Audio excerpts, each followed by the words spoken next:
यो पाली चुनाव आउन लाग्यो है। मोरङ छमा कसलाई भोट दिने होला?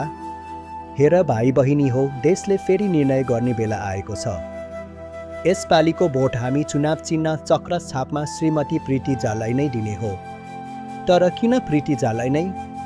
अरू पनि त छन् नि। किनकि प्रीति झा उहाँ पूर्वीय दर्शनमा आधारित सेन्ट्रिस्ट आइडियोलोजीको राजनीतिक प्रणाली नागरिकतन्त्र स्थापना गर्न खोज्दै हुनुहुन्छ। ओहो, यो सेन्ट्रिस्ट आइडियोलोजी के हो? लेफ्ट र राइट त सुनेको थियौँ, तर यो पहिलोपल्ट सुन्दैछौँ।